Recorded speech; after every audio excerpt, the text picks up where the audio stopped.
Shadow knows. Your local blue coal dealer presents The Shadow. These half-hour dramatizations are designed to forcibly demonstrate to old and young alike that crime does not pay. Before the curtain rises on Act One of today's adventure with The Shadow, remember this, homeowners. Because of abrupt changes in temperature, the coming months are the most treacherous of the entire year. So do the safe thing, the wise thing, and order blue coal for your next fuel supply. You'll find that this quality-tested hard coal gives steadier, more healthful heat. It's easier to bank and control, and it burns evenly and prevents your home from becoming suddenly chilled or overheated. Remember the name, Blue Coal, for perfect home heating comfort in any kind of weather.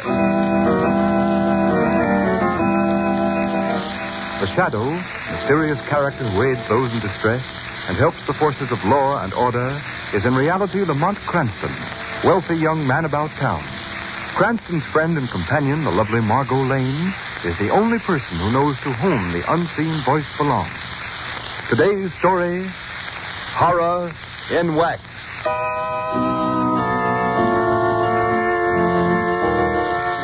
Lieutenant Carter, I want you to check that new list of stolen cars with a 4-o'clock detail before the men go on duty. All right.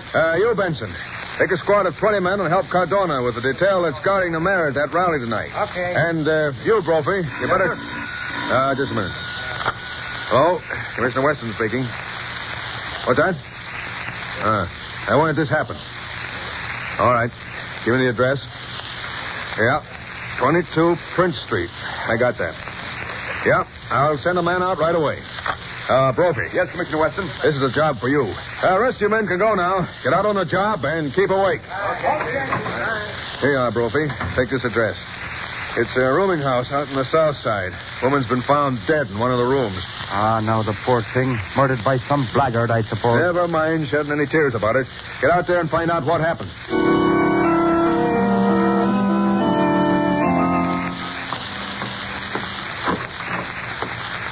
There she is, Lieutenant Brophy. Lying just the way I found her when I came up to clean her up this morning. Who is this woman? Never saw her before. Didn't you enter the room? No. I rented the room to 2 men. They came in last night. They were gone this morning.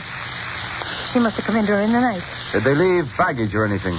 Oh, they brought nothing with them and took nothing, I guess. Well, I'll look her over and see what they've killed her with, if they killed her. Well, she certainly is a finder. The saints above, what do you call this? You found something? Hard enough to curl me tongue so I can't say a word. Here, feel that hand there. You want me to touch her? Oh, no. No, you don't. The hand is as stiff and hard as a rock, and so is the arms and her face. Why, sure, this is no woman at all. It's a wax figure. Wax figure? Certainly. The lads that rented the room and left us here were likely as not a couple of dress salesmen. Nothing more. Then she's not really dead? No deader than she's ever been. It's the devil's own things they send a police officer out on nowadays. Well, what'll I do with this wax figure? You leave it where it is. We'll send the wagon for it. Maybe the wives of one of the men can cut her clothes on it.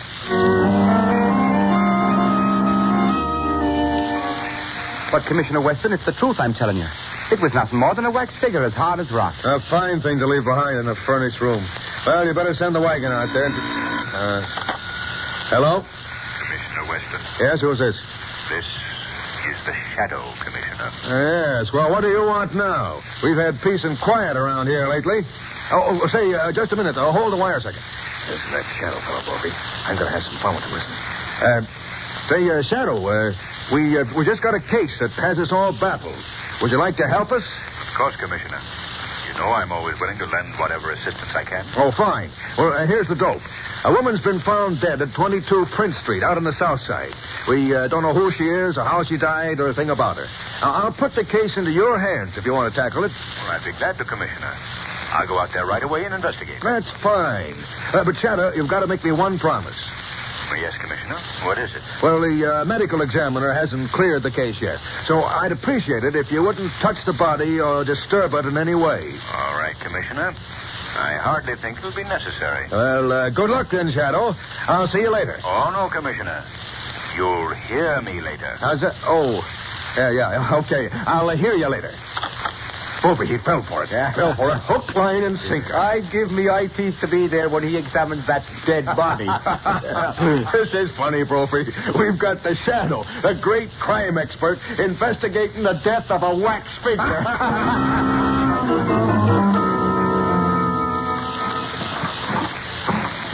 Well, Lamont, we searched every inch of this room, but there's not a single thing that would identify this woman's body. No, Margo. I didn't expect there would be. Perhaps I'd better search the clothing. No, Margo. Don't touch the body. Commissioner Weston specifically asked me not to. But there might be a tag on the clothing or something. Hardly. The men who left this body here planned it too well to leave any telltale markings. You'll notice that even the manufacturer's name has been scraped off the soles of the shoes. The features have a strange wax-like appearance. Yes. Amazingly wax-like. Well, if there's nothing more to do here, Lamont, I won't be a bit sorry to leave as soon as possible. All right, we'll go, Margo. Commissioner Weston is probably waiting for the Shadow's report on the case, and we don't want to meet any of his men here. We mustn't disappoint the commissioner.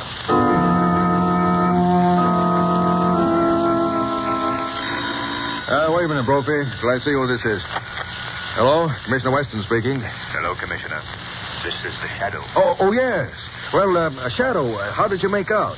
Have you made any progress on that case I gave you? Yes, Commissioner. A little, I think. The case is fairly obvious. You don't say. The woman did not meet her death in that room. What's this? You're sure about that, I suppose? Positive. She died someplace else and was brought to the room. Well, it didn't take you long to figure that out, did it? What are you going to do, Shadow? We've got to find the men who brought the woman there. You're getting off on the right foot, all right. But how are we going to find them? Have you figured that one out? Not exactly. But I'm not going to waste any time. You hold the body until you hear from me. Oh, you're sure we're going to hear from you, aren't you? You'll hear from me a lot sooner than you expect, Commissioner. Well, now, in that case, Shadow. Shadow. He's hung up. Murphy, did you hear that? Every word, Commissioner. Right word. This is about the funniest thing I've ever run across. You pulled him good, Commissioner. She didn't die there, he says. I was right in that. He certainly was.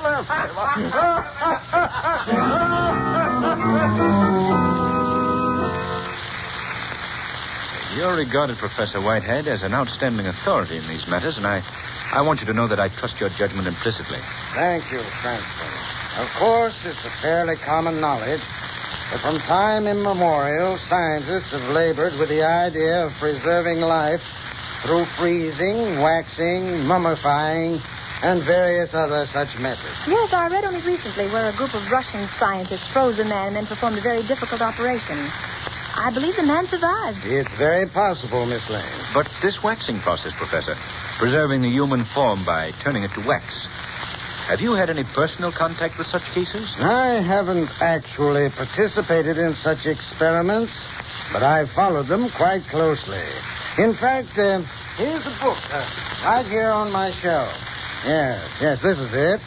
This is an account of the experiments of Dr. Jean Fernot, famous French scientist. He invented a chemical which he injected into the arm. Within a few hours, the subject assumed not only a wax-like appearance, but all organs were stilled, and a state of suspended animation attained. Well, what happened to Fernot? Did he continue these experiments? No, he never got the chance. He was laughed out of the community where he lived. When he revealed the fact that he had waxed the body of a young girl, he was stoned. What happened to the girl? Oh, Fernot revived her right enough. The experiment was entirely successful. Then he not only had a waxing process, but also an antidote to revive the subject. Yes, a restorative, he called it. By the way, here's a picture of Fernot in this book. Oh? Well, rather an interesting-looking face, don't you think so, Margo? Hmm? Yes, very interesting. But one I wouldn't care to meet on a dark road. Well, do you think Dr. Fernot is still alive, Professor? That I am not prepared to say, Mr. Cranston. It was reported he came to America 10 years ago. In any case, he dropped from sight about that time. I see. Well, I'm very much obliged to you, Professor. We must leave now. This talk has been most interesting. And I promise you, it will result in something even more interesting.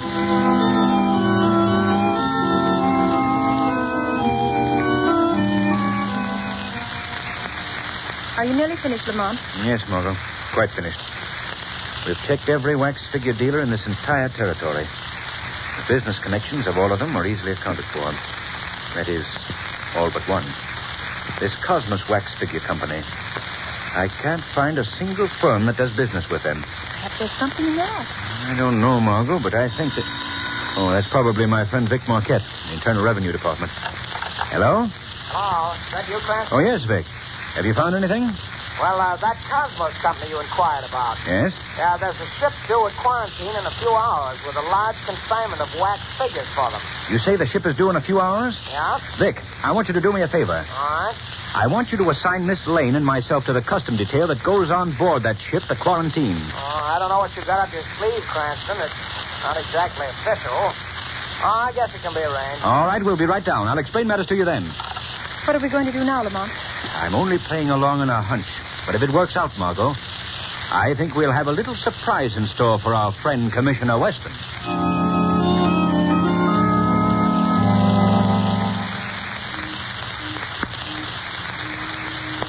You're the man in charge of this shipment of wax figures? Oui, monsieur. Do you always store them in staterooms? Wouldn't it be less expensive to ship them in the hold with other freight? Oh, but, monsieur, these figures are not freight. They're works of art, as you can see. Yes, they're really amazing. I don't believe I've ever seen such lifelike figures. Yes. The attention to detail is astounding. Even to birthmarks and scars. Well, we're very much obliged to you for letting us see these figures, sir. And good night. Good night, monsieur. Good night, madame. Good night. Don't say anything for a moment, Margo. Let's get down to the companionway. Here, Margo. Now tell me, did you notice anything unusual about those figures? I thought they were simply astounding reproductions of the human features. No, I don't mean that. Did you notice on the left arm of each, there was the tiniest puncture, such as might have been made by a hypodermic needle? No, Lamont, I hadn't noticed. What do you think it means? I don't know exactly, Margo. But we're following that shipment of wax figures to its destination.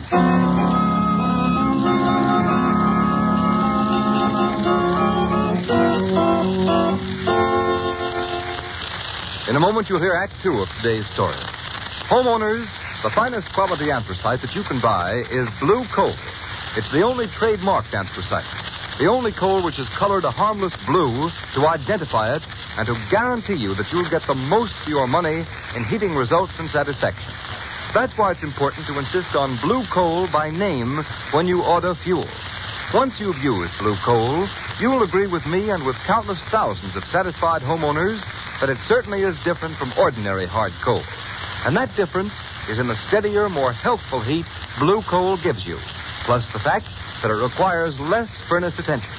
That's because blue coal is a guaranteed product of Glen Alden, the nation's largest coal company. Each ton of blue coal is carefully sized, prepared, and washed to remove any existing impurities. But most important of all, each carload is submitted to a thorough laboratory test to guarantee its superior quality before it's accepted for shipment. Those are the reasons why blue coal banks and burns better and gives longer intervals between firing.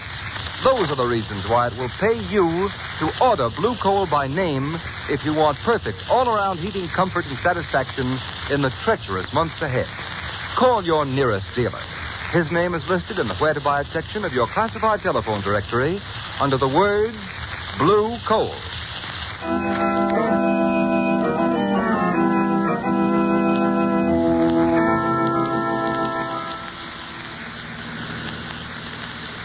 Stop the car right here, Margo. All right. That's the Cosmos building, just ahead there. Dingy looking place, Lamont. Doesn't appear as though there's anybody inside. Yes, there is, though, Margo. Look down at the back there. You can just see a bar of light filtering through that shuttered window. Oh, yes. What do you suppose they could be doing in there at this hour of the night? They've already gotten the shipment of wax figures from that freighter. That's probably what occupies them now.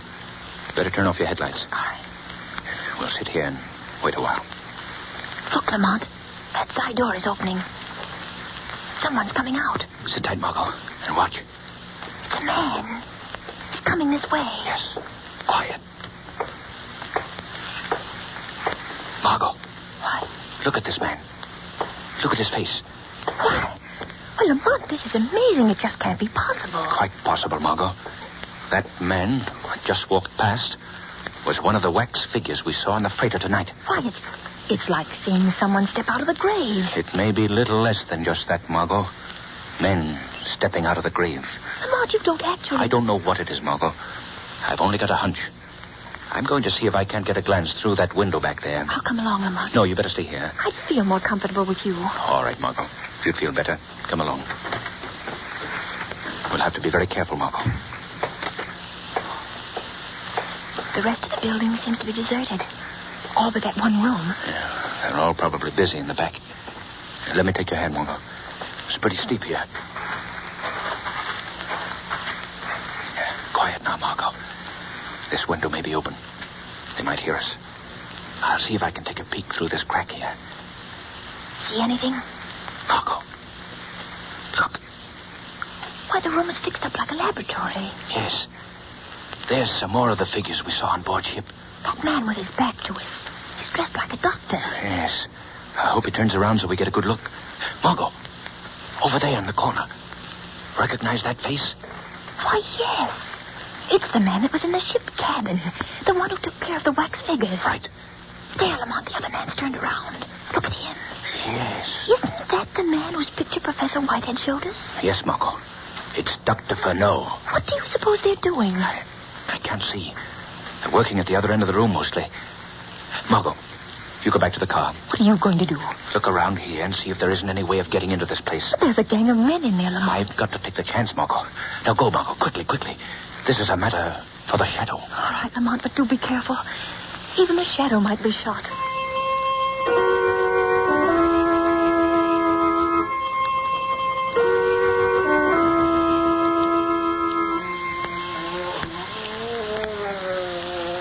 Doctor, this one is coming too. Very good. Give the wax figure another injection of the restorative. Half quantity this time. Say, Doc, that guy's groaning like he was in awful pain. That is as it should be, Chip. The muscles and tissues are losing their rigidity. The process is often very painful. Gee, this sure is a great idea, yours, Doc. Imagine turning people to wax with a jab of a needle, and with a jab of a needle, bringing them back again. Don't have quite so much to say, Chip. I wonder how people would react if they knew of your great accomplishment, Doctor. They would laugh. Laugh as they always do at things they don't understand. They laughed me out of the legitimate pursuit of my science. But now I have the satisfaction of accomplishment. Oh, where am I? Where am I? Say, that guy's coming too now, Doc. You're all right, my man. You've reached your destination. Then this is America? I am in the United States? Yeah. Put these clothes on. You must leave here at once. You will listen to my instructions, my good man, and be sure you follow them to the letter. Yes. In addition to the sum you have already paid us for smuggling you into this country, remember that our agreement is that you pay us 25% of your earnings for the next 5 years. After 5 years, you will return for another injection of the restorative. If you fail to come back for this injection, you will become wax again, and for all time. If you fail in your obligation to us, or if you ever reveal the means by which you were smuggled into the country, you will be denied the restorative. The effect, of course, will be the same. You understand? I understand. Dress then and go. Monsieur le Docteur, this one, he does not revive. I'm afraid he will not. You men on the boats are becoming very careless with the waxing fluid. We had a girl die on our last shipment. But I assure you, Doctor, I followed your instructions exactly. One injection, so much as is in this hypodermic, every 12 hours. You must have miscalculated the time. My solution cannot fail. Here, Chip, this body will have to be disposed of, as you disposed of the girl a few days ago. Okay, Doc, it's as good as done. I want you to... What's that? What's the matter? You hearing something? I thought I heard footsteps outside. I'll take a walk around outside. No use taking chances. I will go with you. Okay. We'll take this guy out with us. Come on, you. Yes. I'm dressed now. I go. Be right back, Doc.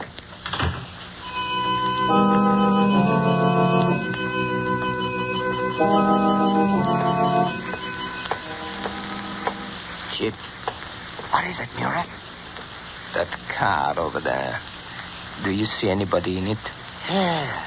Yeah, I think I see a face. It's strange that anyone would sit in a lonely place like this with the lights out. No? Yeah, it does look kind of fishy. Let's find out what it's all about. Come on, Murat. Keep your gun handy. There is somebody in the car. Looks like a girl. What do you know about that? I do not like it. She won't like it either when we get through with her.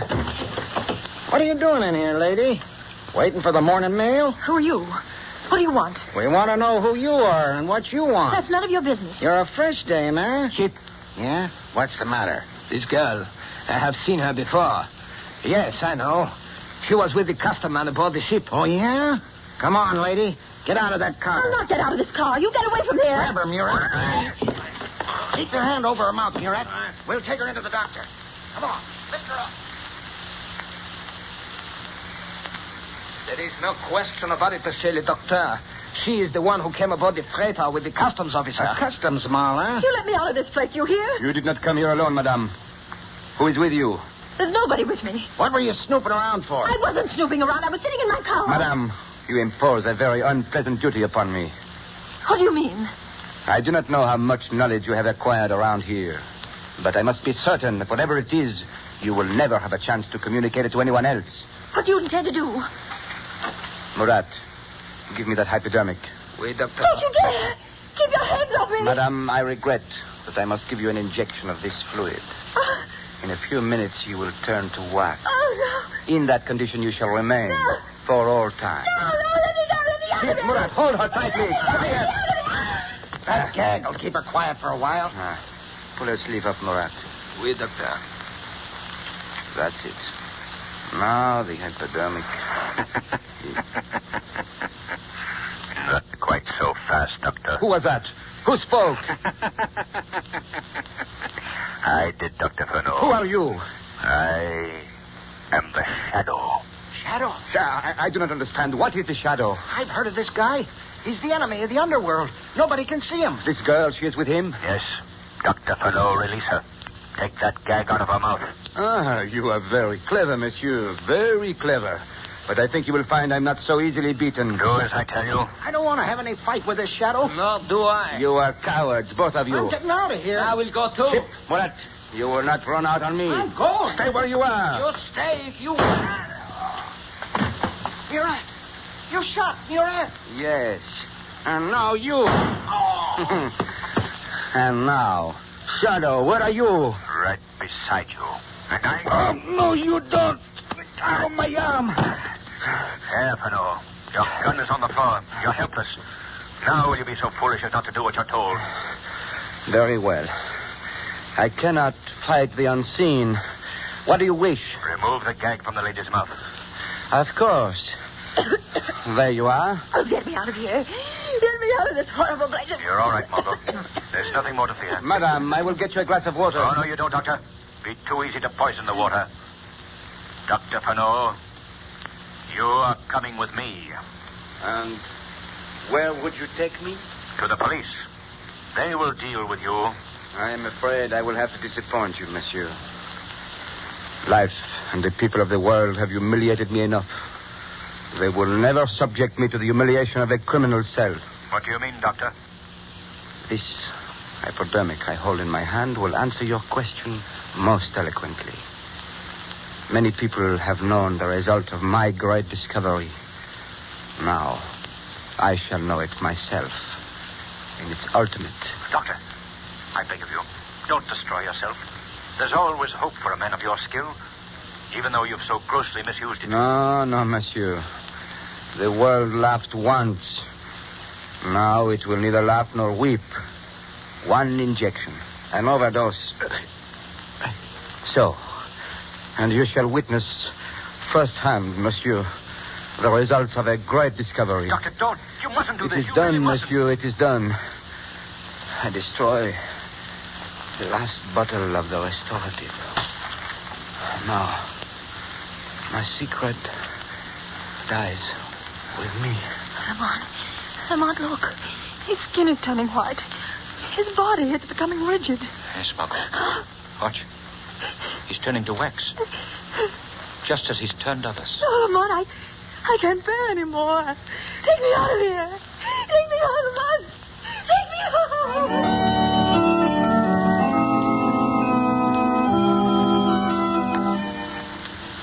You mustn't worry any more, Lamont. I'm quite all right now. Well, now, you've given me a couple of very anxious days, Margo, since our encounter with Dr. Fenot. Well, I'm sure I could never stand such an experience again. Now it appears as something I've dreamed. Lamont, what of those people Fenot smuggled into the country? They'll die in 5 years if they don't receive the injection. Why, Margo, that was simply a bluff. I've checked through Fenot's notes. He used this ruse simply to hold them to their promises. They're quite safe. I'm glad. It's strange. But I suppose, in a way, Commissioner Weston has the laugh on me after all. For my part, I don't feel there's much reason for laughing. As evil as Dr. Fenot was, and as badly as he misused his great talents, I can't help but feel that his discovery might have had potentialities for good beyond belief. Perhaps it will occur again in a mind worthy of great things.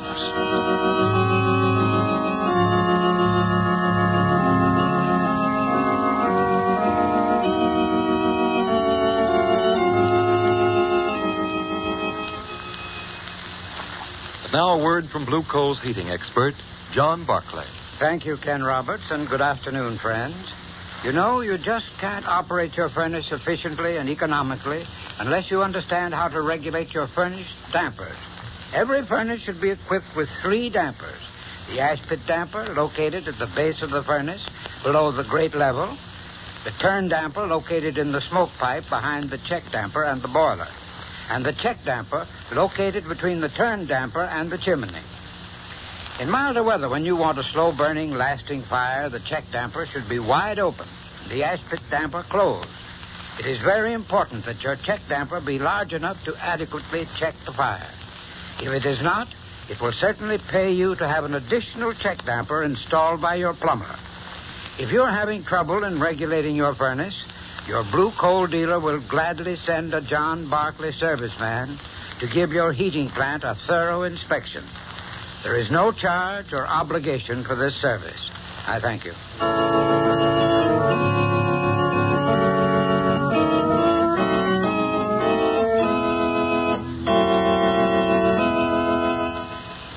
Today's program is based on a story copyrighted by the Shadow magazine. All the characters and all the places named are fictitious. Any similarity to persons living or dead is purely coincidental. The Shadow magazine is now on sale at your local newsstand.